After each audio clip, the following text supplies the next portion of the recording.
Nasap tol, patuloy pa rin kami tol sa area kung saan nagbigay yung may dalang cellphone ni Pidot. Kaya itong area na ito tol ay dito na daw kami dahil nag-send kami ng location at nakontak namin siya ulit. Ay parang hinabol po siya ng mga bandido. Kaya hindi kami makadalos-dalos pumasok dahil napakarami kalaban na nakuha namin kanina, nakita. At isa sa purpose nila na mahuli yung may dalang cellphone ni Pidot. Dahil traitor daw at utos daw ng commander na patayin at wag nang buhayin. Kaya ito yung kuha namin ngayon.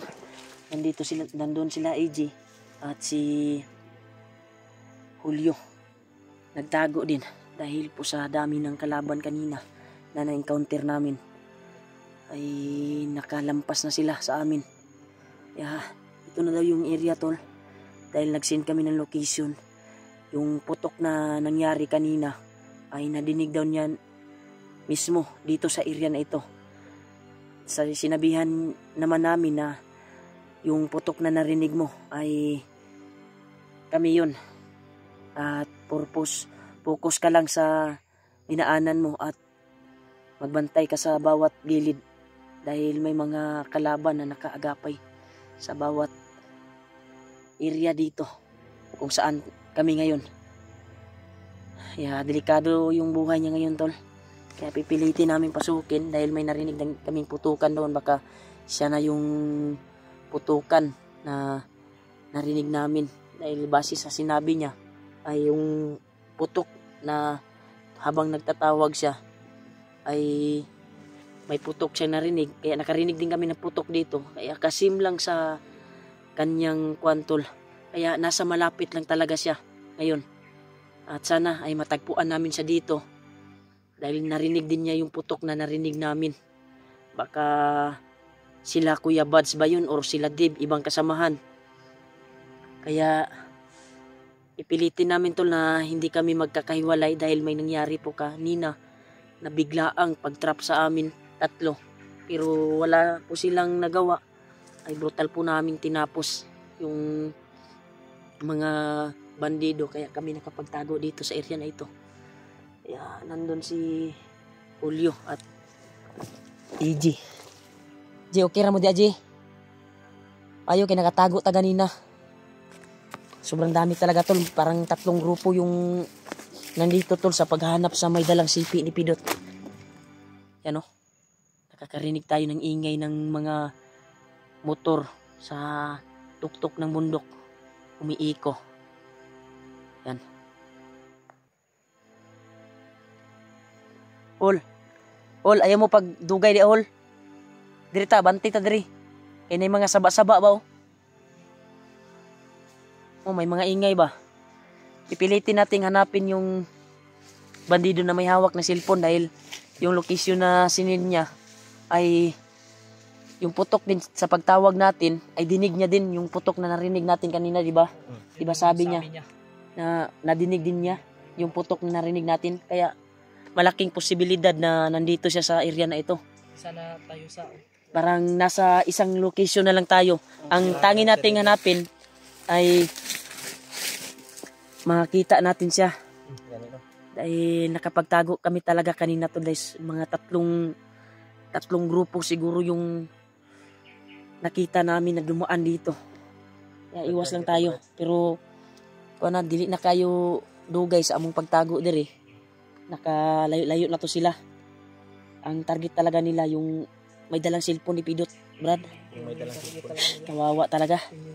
At isa din sa narinig namin, may bago daw commander na darating. Na yung bihag nila na si Pidot ay hypnotize na daw. Iwan ko lang.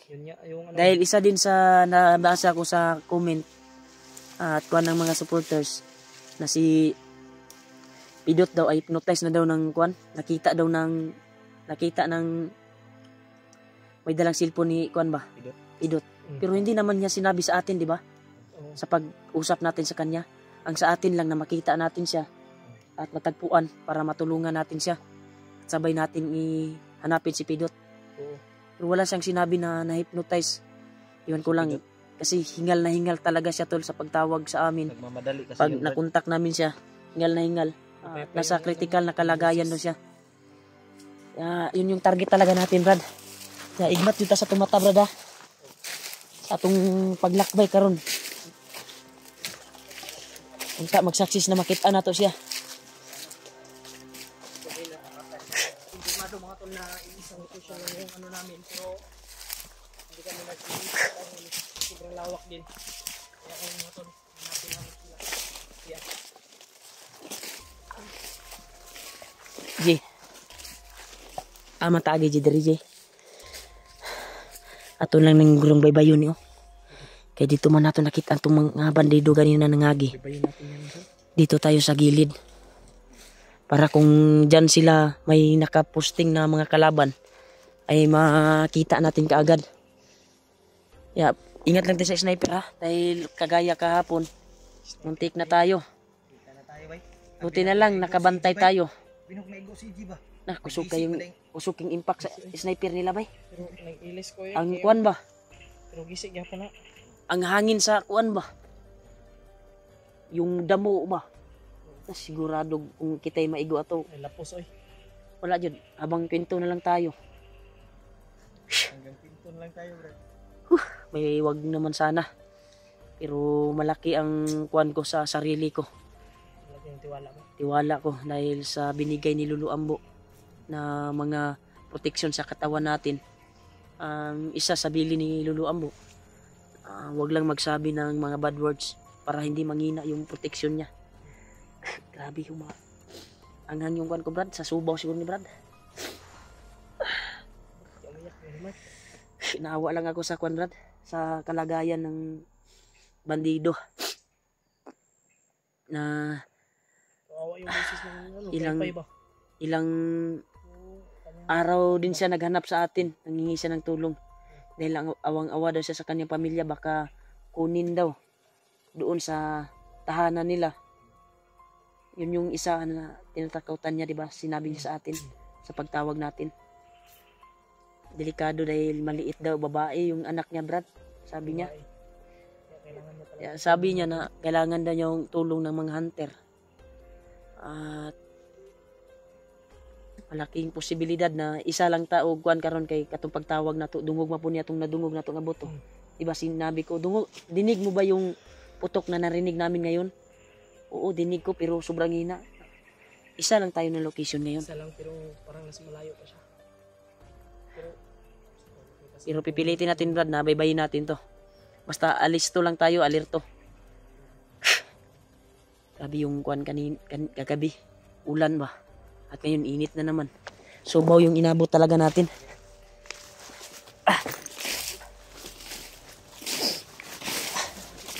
Okay ra mo, Brad?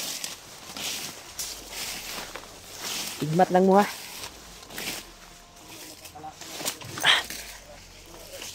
Pandemic. Sa sobrang lakas ng ulan ay may natubigan na yung mga patay na sapa dito. Yan. Pundo na pero hindi yan mainom dahil yung tuyo na mga lupa at damo ay tumimpla na sa parang gatas na ba nang sakto nag kuan god kung sa kuan pa sa gulay sakto naglamas. Pwede pod ka mo inom, hol. Giuhaw ka? Ano tayo tubig, di ba? Oo. Sige, uhaw ka ba? May tubig kasi May tubig, may drink. naagawan namin yung bandido na nagdala ng tubig. Ginagawa nga namin yung isang anak nila.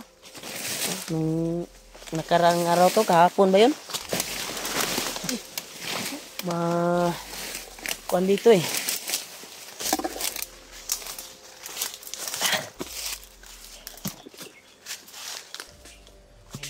Diri dito nangagi itong isa ka grupo diri.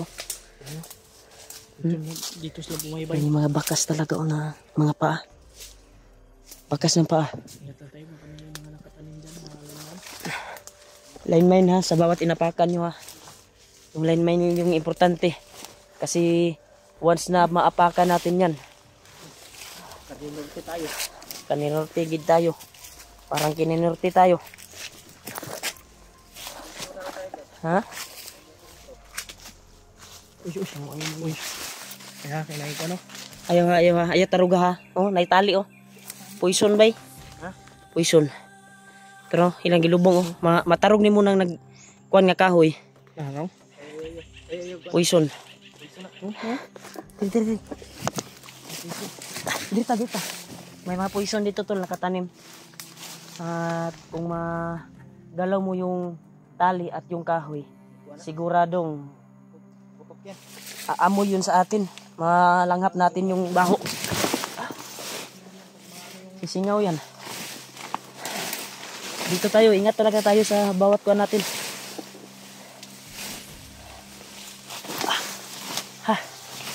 Grabe. Delikado dito dahil maraming mga kuwan talaga. Ay, nabantayan ako. Dito man dito mo agin ta. Doon talaga tayo dadaan. Ikaw lang na makatunog pero kita tanan nyo at mapoison. Poison yun ta. Isa may mutabang sa to. Nakita tulong mo kuwan. Pero alam ko na si Lulu Ambo ay gumabay sa atin sa bawat apak natin. Ginabayan tayo na hindi natin natuloy sa pag-apak yung poison ba. Okay ra kahol. Ako isulyo kung naka-seeds dito magluha yung mata ba. Ako nagluha ako mata. Tungkol na pula sa kainit sa yung lawas. Hindi nagsagol na akong kuwan. Huwag akong sipon nagtulo na po. Bad words. Huwag talaga tayo magsalita ng bad words. Mahina yung mga kuwan natin dala. Sorry po.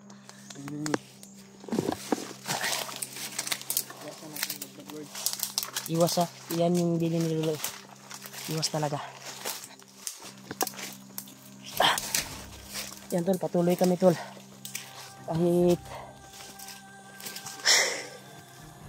sobrang hirap na yung sitwasyon namin. Makita lang yung kuwan ni Pidot.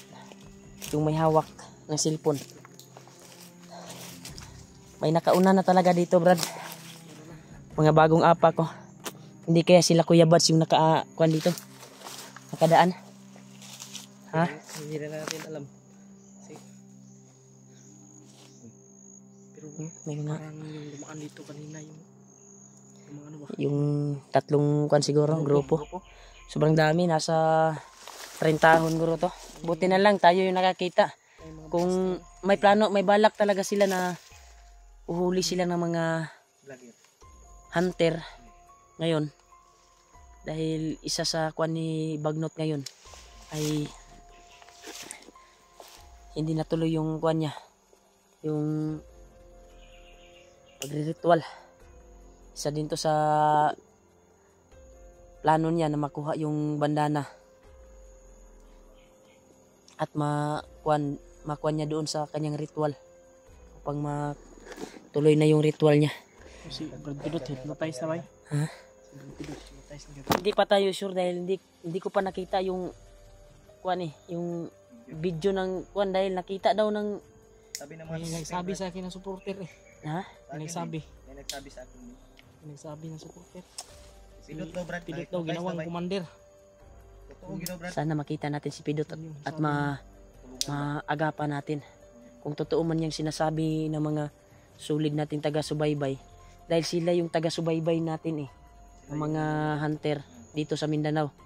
Kaya alam niya kung anong kaganapan sa bawat isa sa atin. Baka nakita nila sa video kung sino yung nakahagip sa video kung sino yung nakahagip sa video ba na nahagip si Pidot. Kuan daw, Brad. Yung tumulong daw kay Pidot, yung may dala ng cellphone ba. Bakit hindi siya nagsabi sa atin na Baka nagmamadali. pero nakabasa ako na hindi pa kasi tayo nakakita sa video kung totoo ba. Maya pag maka-signal tayo. Sila patuloy tayo. Sana matagpuan natin kaagad yung may hawak ng cellphone. Para doon na tayo maniniwala talaga. Ma-confirm talaga natin ba.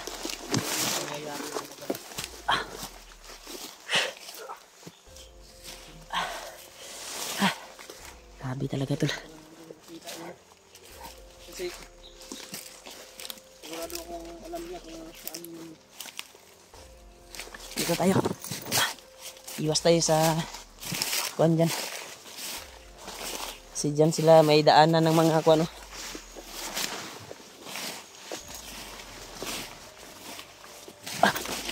Kira mo hol. Dito ta hol.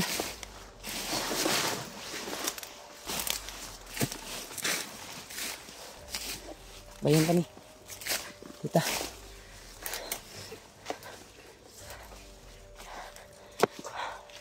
Tuloy kami sa kuanto na upang matagpuan lang yung kuan na yun. Bandido na may hawak cellphone ni Pidot. Hindi ko pa nakilala eh. Hindi niya nasabi yung pangalan niya eh. Nung nakontak natin siya. Hindi sinabi yung pangalan niya. Pero malaman natin yan kasi may dala siyang kamera. Kontakin natin. Parang may signal na siguro dito. Tanaw daw mo Haji. Tingnan mo. Meron. Meron. Meron. Kontakin natin. Iyop namin yung kuha namin tol. Try namin kontakin kung may matawagan ba namin or kausap namin ulit. At tanungin din namin kung totoo ba na nahagip niya si Pidot na hypnotize na. Ya, tawagan natin Brad. Tawagan namin tol.